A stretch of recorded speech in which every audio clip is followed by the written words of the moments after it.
அவரது ராஜ்யம் குழந்தைகள் நிகழ்ச்சிக்கு மீண்டும் வரவேற்கிறோம். இந்த மிக சிறப்பு வாய்ந்த பெரிய கதைக்காக நீங்கள் இங்கே இருப்பது எனக்கு மிகவும் மகிழ்ச்சி அளிக்கிறது. இன்று இரவு நாம் ஒரு இருண்ட கடலுக்கு பயணம் செய்ய போகிறோம். அது ஒரு இரவு, வலுவான காற்றுகள் வீசியது, அலைகள் உயரமா மோதின மற்றும் மனங்கள் ஆழ்ந்த பயத்தால் நிரம்பின. ஆனா அது ஒரு அதிசயமான நம்பிக்கையின் இரவும் ஒரு கிருசயமும் ஆனது.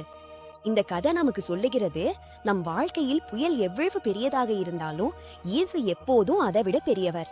நீங்கள் தயாரா? நாம் அந்த அதிசயத்தை ஒன்றாக கண்டுபிடிக்கும். அந்த நாள் மிகவும் நீளமானதும் மிகவும் அதிசயமானதும் இருந்தது. இயேசு ஒரு பெரிய அதிசயத்தை செய்தார். 5 ரொட்டிகளும் 2 சிறிய மீன்களும் மட்டும் கொண்டு ஆயிரக்கணக்கான மக்களை உணவளித்தார். அந்த கூட்டம் முற்றிலும் ஆச்சரியத்துல மூழ்கியது. அவர்கள் தங்களது கண்களால் தேவனின் வளங்களை பார்த்தார்கள். ஆனால் நிழல்கள் நீளமாக தொடங்கிய போது இயேசு ஓய்வுக்கான நேரம் வந்துவிட்டது என்று அறிந்தார். 12 கூட மீதமுள்ள உணவால் நிரப்பப்பட்டது. இது யாரும் நினைத்ததை விட அதிகமாக இருந்தது. அங்கே இருந்த அனைவருக்கும் இயேசு தேவைக்கு மேல் வழங்கினார்.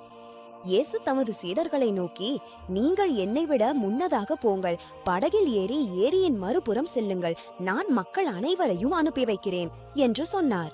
அவர்கள் முழு நாளும் அவருடன் இருந்தார்கள். ஆனா அவருடைய வார்த்தையில நம்பிக்கை வச்சாங்க. அவர்கள் கனமான மரப்படகையை கலிலேயா ஏரியின் மென்மையான அலைகளில் தள்ளத் தொடங்கினார்கள். மறுபுறம், உங்களை சந்திக்கிறோம் ரவி என்று அவர்கள் கூப்பிட்டார்கள். இயேசு புன்னகையுடன் கையசைத்து அவர்கள் நீளமான ஆழமான நீரில் படகோட்டி செல்லும் மோசுப பார்த்தார். இயேசுவுக்கு தனியாக இருக்க நேரம் தேவைப்பட்டது. அவர் விண்ணகத்தில் உள்ள தந்தையுடன் ஜெபித்து பேச விரும்பினார். அவர் மலையில ஏறி உலகின் சத்தங்களை எல்லாம் பின்னால் விட்டுவிட்டார். அங்க மாலை நேரத்தின் முதல் நட்சத்திரங்களுக்கு கீழே இயேசு அமைதியாக இருந்தார். அவர் மக்களுக்கு, தமது சீடர்களுக்காகவும் தமக்கு கொடுக்கப்பட்ட பணி நிறைவேறவும் ஜெபித்தார். மலையில உலகம் அமைதியா இருந்தது. இயேசு தம்மை கீழே பரவியிருந்த முழு கடலையும் பார்க்க முடிந்தது.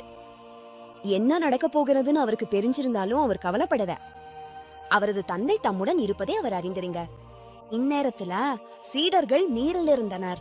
அவர்கள் அனுபவம் உள்ள மீனவர்கள். அந்த ஏரி அவர்களுக்கு 2வது வீடு போல இருந்தது. அவர்கள் மங்கும் ஒளியில படகோட்டி சென்றனர். பட்டிகள் எப்படி சதா நிரம்பிக் கொண்டே இருந்தது பார்த்தீர்களா என்று ஒருவர் கேட்டார். அன்று அவர்கள் கண்ட அதிசயங்களை நினைத்து பாதுகாப்பாகவும் மகிழ்ச்சியாகவும் படகோட்டி சென்றனர். ஆனா இரவு ஆழமாகிய போது கடல் மாறத் தொடங்கியது. அமைதியான காற்று குளிர்ச்சியாக மாறியது மற்றும் காற்று படகு விலங்கின் கயிறுகளில் ஊதத் தொடங்கியது. புயல் திடீரென வந்தது. கலிலேயாவில காற்று மலைகளில் இருந்து இறங்கி ஏறிய சில நிமிடங்களில் சுழலும் மலைகளால் நிரப்பிவிடும். காற்று மேலும் பலமாகி அவர்களுக்கு எதிராக ஊதத் தொடங்கியது. அவர்கள் படக விலங்குகளை சரி செய்ய முயன்றனர். ஆனா காற்று மிகவும் வலுவாக இருந்தது.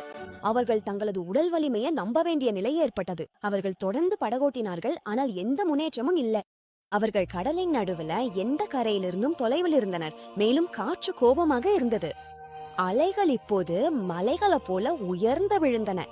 பயமுறுத்தும் ஒழுங்கில் அசைந்தன. படகு கடலின் அழுத்தத்துல முறுமுறுத்தி ஒலித்தது. அவர்கள் பல மணி நேரமாக பயணித்துக் கொண்டிருந்தனர். மிகவும் சோர்வடைந்திருந்தனர். ஒவ்வொரு அலைவும் அவர்களை கவிழ்த்து விடுமோ என்று தோன்றியது. பயம் அவர்களது இதயங்களை பிடிக்க தொடங்கியது. இருளும் மூடு பனியும் நடுவுல அவர்கள் தங்கள் வழியை இழந்து விட்டனர். எந்த திசையில செல்ல வேண்டும்னு அவர்களுக்கு தெரியவில்லை. புயலின் நடுவுல அவர்கள் உண்மையில் தொலைஞ்சு தனிமையில் இருப்பதை உணர்ந்தனர். இப்போது இரவின் 4வது காவல் நேரம். விடியற்காலையிலேயே மிக இருண்ட நேரம். புயலின் சக்திக்கு முன்பாக அவர்கள் முற்றிலும் உதவியற்றவர்களாக உணர்ந்தனர். சிஷ்யர்கள் பல மணி நேரமாக புயலை எதிர்த்து போராடி கொண்டிருந்தனர். அவர்களின் தசைகள் வலித்தன, மனம் தளர்ந்தது, நம்பிக்கை விரைவாக மறைந்து கொண்டிருந்தது. ஆனா அப்போது பனியும் அலைகளின் தெரியிலும் வழியாக அவர்கள் பார்த்தது அவர்களின் இதயத்தை நின்றுவிட்டது போல செய்தது. ஒரு உருவம் நேராக நீரின் மேல் நடந்து கொண்டிருந்தது. அந்த உருவம் அமைதியுடன் நகர்ந்தது. கத்தும் காற்றோ அல்லது மோதும் கடலோ அதை பாதிக்கவில்லை. அது யாரோ முன்பு பார்த்திராத ஒரு காட்சி. சிஷ்யர்கள் பயந்து விட்டனர். அவர்கள் இதற்கு முன்பு இது போன்றதை ஒருபோதும் பார்த்ததில்லை. இது ஒரு பேய் என்று அவர்கள் அலறினார்கள். அவர்களின் குரல்கள் பயத்தில் நடுங்கின. புயலை கண்டு ஏற்கனவே அவர்கள் பயந்திருந்தாலும் அந்த இருளில் தோன்றிய உருவம் அவர்களுக்கு இன்னும் அதிகமா பயமூட்டியது. அவர்களுக்கு தாங்கள் இறுதிக்கட்டில் வந்துவிட்டோம் என்று உறுதியாக தோன்றியது. ஆனா அந்த உருவம் அவர்களை கடந்து செல்வதில்லை. அலைகளின் சத்தத்தை கடந்து ஒரு பரிச்சயமான வலிமையான குரல் பேசியது. தைரியமா இருங்கள் என்று இயேசு சொன்னார். நான் தான், பயப்பட வேண்டாம் என்று அவர் அவர்களிடம் கூறினார். அவரது வார்த்தைகள் அவர்களின் இருளில் ஒரு ஒளியாக இருந்தது. அவர் பேசும்போது காற்று ஒரு கணம் மென்மையடைந்தது போல இருந்தது. எப்போதும் முதல்ல பேசும் பேதுரு அவரை நோக்கி, கர்த்தாவே, உண்மையில் நீங்கள்தான் என்றால் நீர் மீது உங்களிடம் வரும்படி எனக்கு சொல்லுங்கள் என்று அழைத்தார். அவர் உறுதியாக அறிந்து கொள்ள விரும்பினார். பேதுரு என்ன கேட்கிறார் என்று அவர்கள் நம்ப முடியவில்லை. ஆனா பேதுருவின் மனம் ஏற்கனவே அலைகளில் தனது ஆசானுடன் இருந்தது. அவர் இயேசுவுக்கு அருகில் இருக்க விரும்பினார். இயேசு பேதுருவை நோக்கி அவருக்கு வலிமை அளிக்கும் ஒரு புன்னகையுடன் பார்த்தார்.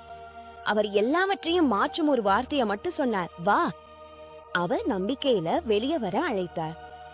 பேதுரு ஆபத்து பற்றி யோசிக்கவே இல்ல. அவர் இயேசுவை பற்றிய மட்டும் நினைச்சாய். அவர் படகில் இருந்து வெளியேறி தன்னால் தெரிந்த ஒரே பாதுகாப்பு விட்டுவிட்டார். அனைவரும் மூச்சு பிடித்துக் கொண்டாட.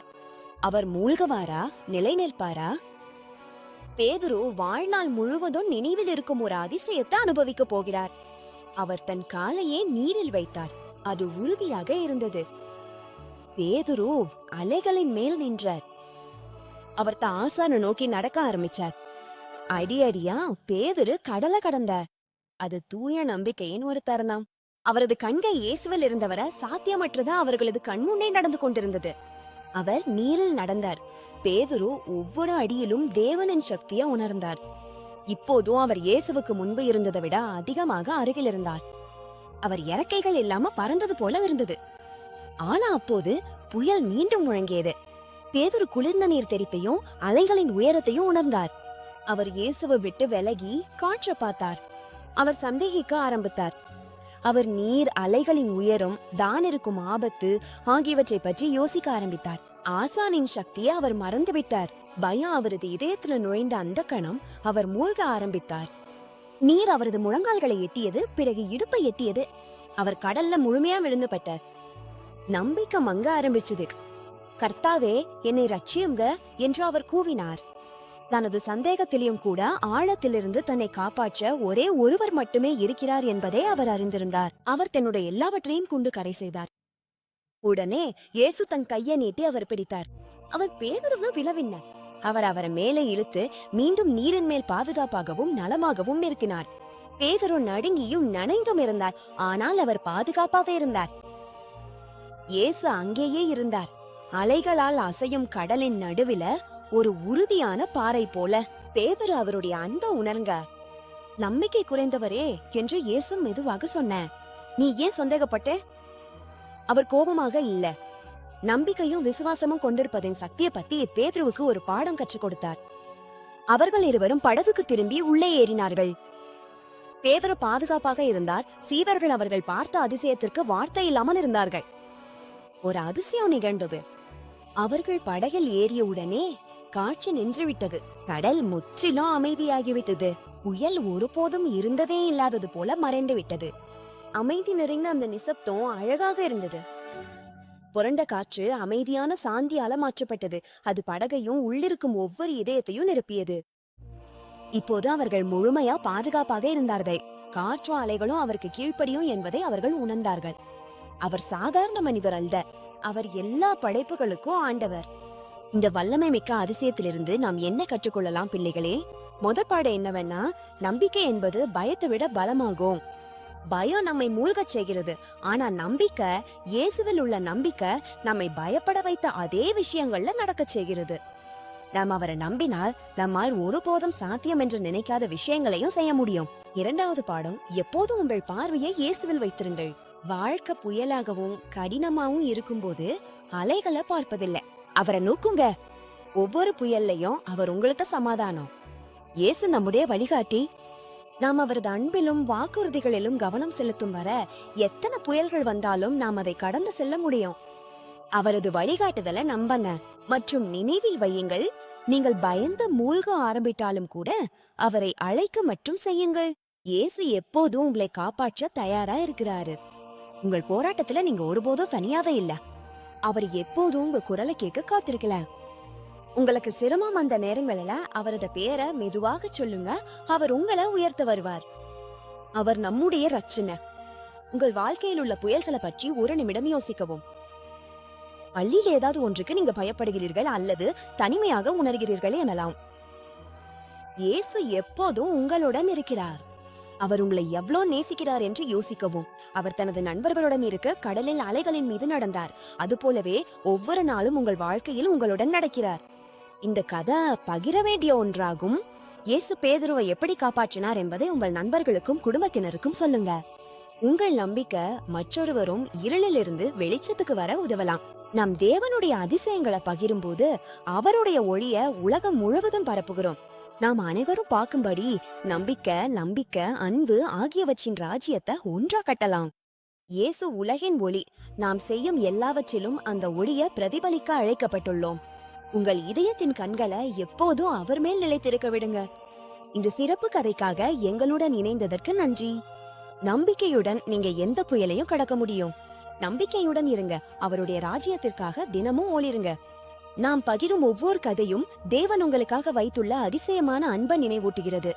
இந்த அதிசயம் உங்கள் இதயத்தை மகிழ்ச்சி, துணிவு மற்றும் அவர் மீது ஆழமான நம்பிக்கையுடன் நிரப்பியிருக்க வேண்டும் என்று நம்புகிறோம். இந்த கதை உங்களை ஊக்குவித்திருந்தா இந்த வீடியோவை லைக் செய்ய மறக்காதீர்கள். உங்கள் நண்பர்களுடன் பகிரவும். மேலும் பைபிள் சாகசங்களுக்கு ஹிஸ் கிங்டம் கிட்ஸ் சேனலை சப்ஸ்கிரைப் செய்யவும். நாங்க உங்களை நேசிக்கிறோம். உங்கள் ஆதரவு தேவனின் ஒளியை உலகம் முழுவதும் உள்ள குழந்தைகளுடன் பகிர உதவுகிறது. எங்க ராஜ குடும்பத்தின் ஒரு பகுதியா இருப்பதற்கு நன்றி. நீங்கள் எங்களுக்கும் தேவனுக்கும் சிறப்பானவர். எங்கள் அடுத்த கதையில உங்களை மீண்டும் சந்திப்போம்.